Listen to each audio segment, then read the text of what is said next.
저는 딱 두 종목을 꼽으라면 일단 비싸도 그리고 이 두 종목 말씀드리겠습니다.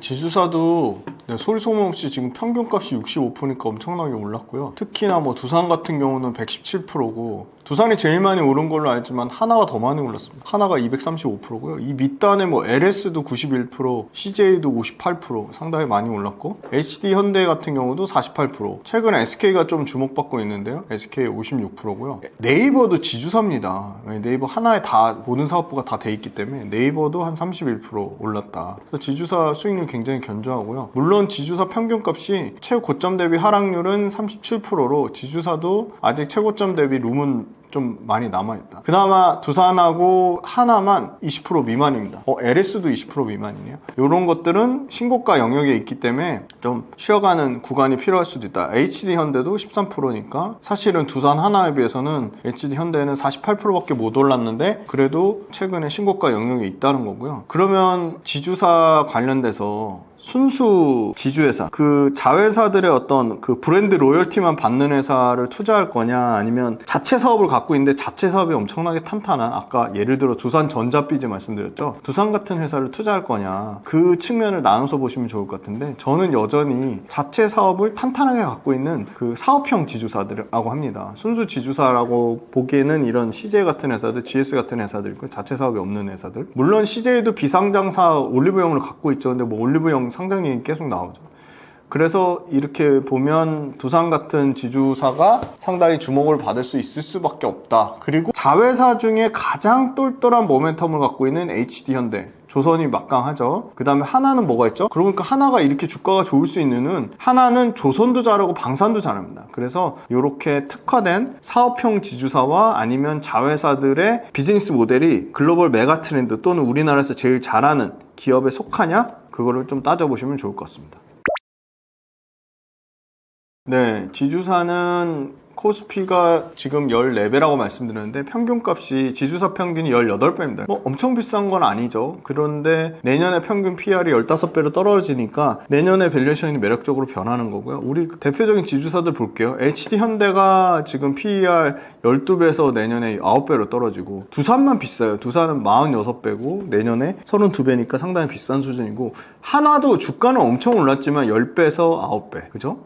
그리고 SK 볼까요? SK는 8배에서 10배인데 SK는 내년에 오히려 밸류에이션이 올라갑니다. 왜 그럴까요? 실적이 나빠진다는 얘기입니다. 그래서 그 부분 참고하시면 좋을 것 같고요. 밸류에이션 진짜 싼 게 뭔가 봤더니 지금 현재로서는 GS가 제일 싸네요. GS는 7배 그리고 내년에 6배. 효성도 6배 밸류에이션 싸고요. 일부러 제가 이거 한 가지 탭을 더 가져왔어요. 지주사는 배당 많이 주거든요. 보면 지금 주가 많이 올랐는데 GS는 현재 배당 수익률이 5.4%고요. 심지어 작년 배당금 기준이요. 효성 4.3%고요. 롯데지주 4.6%, LG 3.8%입니다. 이런데 두산이나 하나가 예를 들어 배당 수익률도 4% 줬다?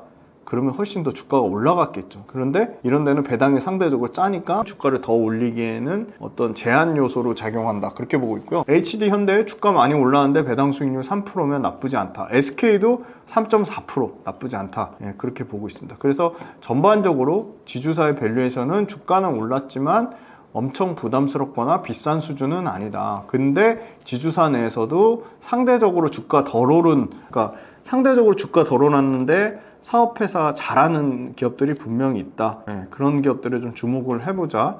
그래서 철저하게 자회사의 가치로 올라가는 지주사보다는 본업, 자체 사업을 잘하고 있는 아무래도 이 두산 같은 회사들이 좀 좋을 수밖에 없고 자회사 중에 글로벌 메가 트렌드 갖고 있는 산업, 조선이라든지 방산을 갖고 있는 HD 현대나 한화가 계속적으로 좀 주목을 받을 수밖에 없는 상황인데 하나는 주가가 많이 올라서 비싼 수준이고 HD 현대는 상대적으로 주가가 덜 올라서 싸다. 그래서 평균값 밸류에이션보다 HD 현대랑 한화가 어느 정도 계류를 갖고 있는지 꼭 체크를 하시면 좋을 것 같습니다.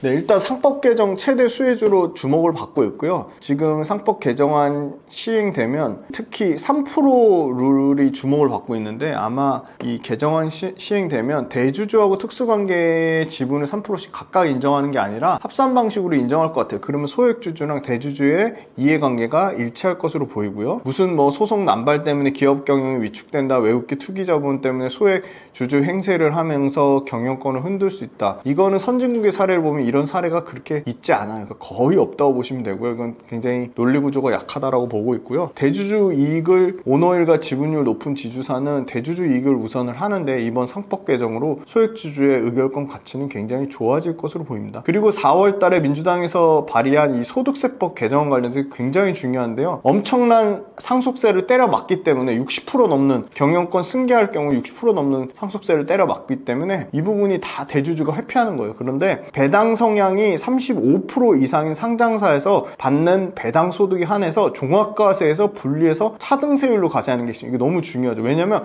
일반 배당 소득 많이 받는 분들도 건강보험 폭탄 나와요. 건보 폭탄 나오죠. 그 다음에 금융소득 종합과세 포함돼가지고 세금 왕창 토해내요. 그러니까 상당히 불합리해요. 그래서 연간 배당소득 2천만 원 이하는 기존처럼 15%, 15.4% 적용하더라도 배당 성향 35% 이상인 회사는 2천만 원 초과할 경우에는 22%, 그 다음에 3억 초과는 28% 세율을 부과하는데, 이 부분을 배당 성향 35%인 회사는 종합과세에서 분리해서 차등 세율로 과세하자는 거예요. 연간 배당소득 2천만 원 이하는 15.4%지만 2천만 원 초과해서 3억 원 이하는 22%, 3억 초과 27.5% 세율 부과하는 거를 깎아주자는 거예요. 이게 굉장히 중요하고요. 그러면 일반 투자자들도 장기 투자 유도되고 배당 투자 확대될 것으로 봅니다. 그런데 지금 이 조세특례 제한법에 해당되는 거고 기획재정위원회 소관이거든요. 국민의힘이 9석이고 더불어민주당이 15석이니까 결국은 기업과 투자자 모두 윈윈할 구조인데, 이거 통과되는 게 좀 중요할 것 같고요. 이거는 주요국 그 5년 평균 배당이 한국 28%, 중국 27.9% 거의 차이가 없죠. 그러니까 중국 수준밖에 안 되는 거예요. 배당 성향이. 보세요. 미국도 33%고 일본 37%고요. 영국 50.4%고 호주 69%예요. 그러니까 이런 데는 배당 많이 주면 장기 투자도 유도되고 최대 주주하고 일반 주주의 이해관계가 일치하니까 당연히 좋을 수밖에 없는 거고요. 우리나라 최근 5년 동안 평균 배당 성향 35%, 대신증권하고 컨트와이즈 한국 ESG 연구소 자료, 이거 잘 돼 있어요. 진양홀딩스 평균 배당 성향 55%예요. 배당금 증가율도 4.1%, 세아베스텔지주 배당 성향 57%. 이런 회사들이 가장 아까 말씀드린 상법 개정안 관련돼서 수혜를 받을 수 있다는 겁니다. 이런 회사들만 끝나는 게 아니고 요 표도 띄워주실 건데요. 아직은 35%가 안 되지만 앞으로 35% 당장 도달될 가능성이 높은 회사들, 코오롱, 키스코홀딩스, 한국앤컴퍼니, 대상홀딩스, 이런 회사들도 당연히 수혜를 받는다. 그래서 이런 회사들을 주목해보자.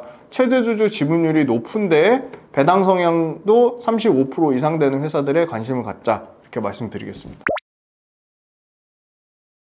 일단은 두산이 주가는 많이 올랐지만 여전히 주목해 볼 수밖에 없는 게, 두산은 지주사를 떠나서 두산이 갖고 있는 두산전자비즈가 엄청나게 엔비디아의 최대 수혜주로 부각받고 있습니다. 그리고 실적이 시장에서 예상하는 거에 뭐 거의 30% 이상 초과되는 실적을 나타내고 있어요. 엔비디아 매출 드디어 올해 2분기면 50% 넘어가고요. 엔비디아 때문에 마진이 막 30%를 초과합니다. 역대급 두산전자비즈의 마진이에요. 엔비디아만 끝이 아닙니다. 심지어 엔비디아 차세대 루빈하고 블랙엘 동시 납품 가능성도 있고요. 그런데 경쟁사들 대만의 유니마이크론 이런 회사들은 수율이 떨어지고 있습니다. 그리고 미국에서 중국 전기차 배터리나 중국 양극재, 중국 음극재 안 쓰는 거 똑같아요. 중국 대만제 CCL 안 쓰겠다는 거예요. 그러니까 이 제품 가격을 엄청나게 비싸게 받고 엔비디아에서 마진을 어마어마하게 주는 겁니다. 연간 영업이익이 2천억대에서 4천억대로 커져요. 매출이 30%씩 성장해요. 3월달까지 엔비디아 매출만 블랙엘만 1,600원 나왔고요. 블랙엘 영업이익률이 50%래요. 100원 팔면 50원 남는 거예요. 어마어마하죠. 그리고 얘네는 통신 스위치 쪽, 그러니까 광학 모듈이나 5G에도 들어가는 스위치라는데 여기도 마진이 그래도 15%는 나와요. 그리고 경쟁사가 상당히 센 데가 있어요. 대만의 EMC인데 여기가 지금 품질하고 여러 가지 그 콜 테스트 진행하는데 문제가 생겼어요. 그래서 여기 물량을 두산전자비즈가 상당히 뺏어가지 않을까 그렇게 보고 있고요. 빅테크 자체적으로 아까 반도체 업황 얘기할 때 AI 칩을 만들고 있다. 아식을 커스텀 칩을 내재화하고 있다. 그것도 수익화하고 있는데 브로드컴이 위탁을 받아서 구글, 메타, 오픈아이, 마블의 위탁을 해준 아마존 이런 데가 있는데 두산은 아마존하고 컬 테스트가 끝났고 브로드컴의 고객사 구글 TPU에 진입을 시도하고 있어요. 그래서 와 엔비디아만 납품하는 줄 알았더니 구글하고 아마존 납품하겠구나. 그 얘기가 있고요. 충분히 가능성이 있다고 보고 있고요. 두산은 경쟁사 EMC보다 기술적으로 높다. 왜? 두산은 기존 제품 대비 신호 손실을 30% 이상 감소하면서 전력 소비를 극대화했는데 EMC는 오히려 신호 손실이 올라갔다. 그래서 수율 면에서 두산이 이 CCL은 순도가 중요한데 순도를 EMC를 압도하고 있다. 그래서 엔비디아의 소위 말하는 지금 제일 핫한 모델이 GB200이랑 GB300인데 EMC 같은 경우는 GB300의 컬 테스트도 통과를 못했다. GB300 대만의 EMC가 컬 테스트 받고 실제 양산까지 이어지려면 2개 분기 이상의 샘플 테스트가 끝난 다음에 양산이 가능한데 그러면 그 사이에 두산 에너빌리티는 이미 GB200과 GB300 납품을 끝내고 차세대 루빈 버전까지 가능성이 있다고 보고 있습니다. 그래서 상당히 두산 전자 삐지의 실적 성장성 때문에 두산은 계속 주목받을 수밖에 없고요. 아마 에이전트 AI가 되면 컴퓨팅 연산량이 올라가고 추론 시장에서는 훨씬 더 큰 규모의 AI 캐파가 필요하면 어마어마하게 이 CCL 동박 적증판이 더 많이 필요할 것으로 보이고요. 당연히 두산 에너빌리티 지분 가치만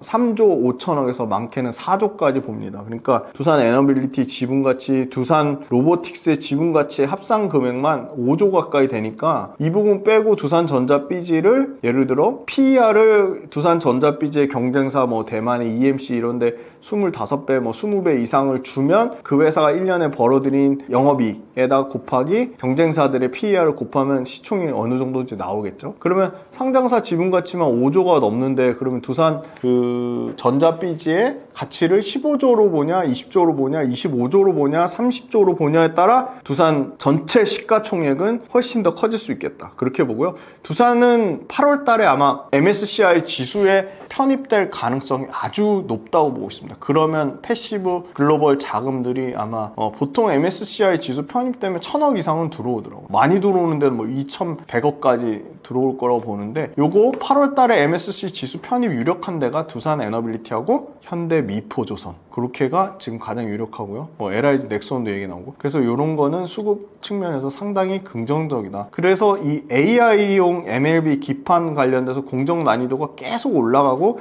HDI 단수가 올라가고 추가 증설하면 이 CCL은 계속 더 필요할 수밖에 없다. 그래서 두산 에너빌리티도 결국은 생산 캐파를 50% 이상 확대했다. 그래서 두산을 보시고요. 똘똘한 자회사들 많이 갖고 있는 지주사 중에는 HD 현대를 꼭 보셔라. 왜냐면 HD 현대는 HD 현대중공업, HD 한국조선해양, HD 현대 삼호중공업, HD 현대 미포 그리고 심지어 지금 가장 핫하게 잘 나가는 전력기기 중에 HD 현대 일렉트릭이 너무 잘해서 HD 현대 오일뱅크가 유가 상황이 나빠서 박살나는 거를 전력기기, 조선, 그 다음에 조선 기자재, 조선 HD 현대 마린 솔루션까지 선박 유지보수, 선박 개조하는 사업까지 모두 잘하고 있는 HD 현대를 좀 봐야 된다. 그런데 HD 현대는 심지어 하나나 SK 오른 것보다도 오르지 못했다. 조선업황은 계속 좋을 건데. 그래서 주가 부담은 HD 현대는 좀 두산보다 또는 SK보다 하나보다 훨씬 없는 것 같아요. 그래서 저는 딱 두 종목을 꼽으라면 일단 비싸도 두산 그리고 HD 현대 이 두 종목 말씀드리겠습니다.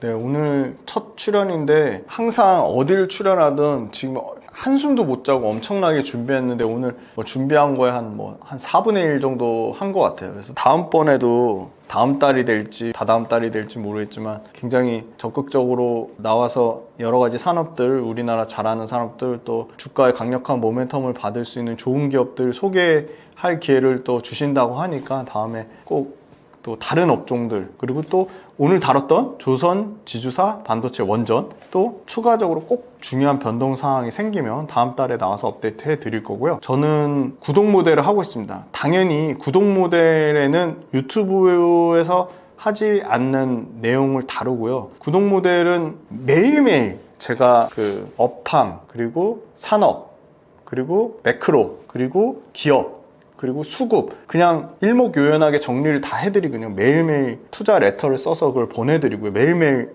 시황을 분석을 해드리고요. 당연히 업황 기업까지 분석을 해드리고요. 그 다음에 매주 유튜브에서 안 다뤘던 그 주도주와 주도 산업과 주도 기업 그리고 밸류에이션 다 일괄적으로 다 설명해드립니다. 그러니까 그냥 딱 빌리언스 캠퍼스란 유료 구독 모델입니다. 그거 한 2끼 정도 점심값 정도 되는데요. 그 정도 투자하시면 저는 시황이랑 주도주 그리고 주도 산업에 대해서 완벽하게 유튜브에서 다루지 않은 내용들을 공부하시고 그걸 투자 성과로 실질적인 투자 성과로 반드시 이어질 거라고 믿고 있고요. 그래서 빌리언스 캠퍼스란 유료 구독 모델 PD님이 댓글 달아주신다고 했으니까 그 댓글로 꼭 한번 들어보시면 너무너무 좋을 것 같고요. 그 다음에 이제 두 번째는 제가 오프라인으로 많이 만나 뵙고 싶어가지고 오프라인으로 강연 사업을 하고 있습니다. 저 혼자 하는 건 아니고 미국 주식 전문가분, 그 다음에 비트코인 전문가분, 부동산 전문가분 4명이서 한 팀을 이뤄서 매달 5월 달에 37분 오셨고요. 6월 달에 24분 이렇게 오셨어요. 오프라인으로. 그래서 굉장히 쾌적한 공간에서 강연도 듣고 또 그 같이 오신 분들끼리도 소통을 하고 또 같이 오신 분들이 남아서 저한테 막 1시간 반씩 추가적으로 막 질문하면서 네트워킹이라고 하잖아요. 굉장히 끈끈한 네트워킹을 하실 수가 있어요. 그래서 일회성 강연으로 끝나지 않고 당연히 강연 주제 제가 매달 다르게 해요. 자, 지난달에는 지금의 주도주인 조선 또 새로운 화장품 사업을 했고요. 그 전주에는 로봇 산업을 다뤘습니다. 이렇게 주제가 다 바뀌어요. 너무너무 와서 들으시면 재밌으실 거예요. 그리고 다 후기 다 있습니다. 그래서 저 혼자 하는 게 아니라 미국 주식 전문가, 비트코인 전문가, 부동산 전문가, 그 다음에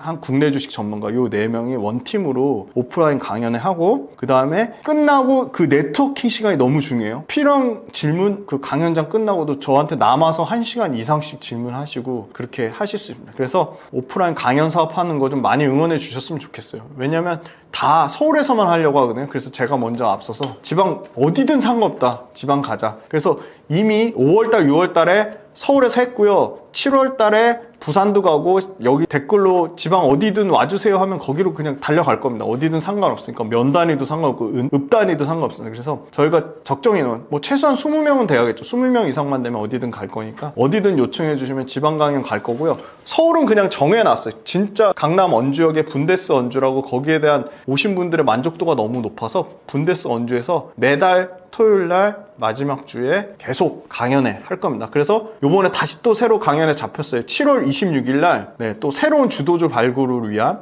또 새로운 미국 주식 발굴을 위한 새로운 스테이블 코인 요새 핫하죠. 스테이블 코인 그리고 상업용 부동산 요새 성수동이 핫한데 성수동의 상업용 부동산 얘기 이런 다양한 투자 돈이 되는 얘기는 다 해드릴 거예요. 그래서 7월 26일 마지막 주 토요일날 강남에 오셔서 한번 강의 들어보시는 것도 좋을 것 같고 강연도 너무 좋지만 뒤에 그 네트워킹 시간이 너무 좋다. 그래서 그거 들어보시면 좋을 것 같고 만약에 지방이라서 못 오신다 그거 저희가요 다 그냥 적자 나더라도 전문 PD님 2명 붙여가지고요 다 경제방송 출신 전문 PD님 붙여서 완벽하게 온라인으로 촬영해서 온라인 녹화본을 아주 저렴한 그냥 점심값 정도 수준으로 온라인 녹화본 다 판매하고 있습니다. 6월달 거 못 보셨더라도 시일성 있는 내용 뭐 그날 주가가 어떻고 그날 뭐 외국인 기관 수급이 어떻고 그런 게 아니라 전체 큰 틀에서 글로벌 메가 트렌드 산업을 분석해 드리는 거니까 6월달 지난 강연도 보시면 엄청나게 도움 되실 거예요. 그래서 그것도 다 녹화본으로 URL 주소 있거든요. 신청하시면 녹화본을 현장에 오신 것처럼 똑같이 들으실 수 있어요. 다만 그 뒷단의 네트워킹 부분은 직접 오셔야지만 저희하고 소통하실 수 있다. 그렇게 말씀드려서 두 가지 빌리언스 캠퍼스라는 유료 구독 모델 많은 신청 부탁드리고 그 다음에 오프라인 강연 사업 저만 하는 게 아니라 4명이 원팀으로 이뤄서 국내 주식, 미국 주식, 그 다음에 부동산, 비트코인까지 스테이블 코인까지 전문가가 4명에서 원팀으로 서울에서 한 번, 지방에서 한 번 매달 강연회 하고 있고 요번에도 7월 26일날 강연회 하니까 오셔서 한번 인사도 하시고 네트워킹도 하시고 좋은 그리고 직접적인 투자 아이디어도 많이 얻어가셨으면 좋겠고 정말 내가 너무 멀어서 강연회 못 간다고 하면 온라인으로 신청하실 수 있어요. 그래서 온라인으로도 강연회 보시면 굉장히 좋을 것 같습니다. 다음에 또 더 재미난 산업이랑 아주 핵심 국내 유망 주도주 기업이랑 갖고 또 찾아뵙겠습니다. 감사합니다.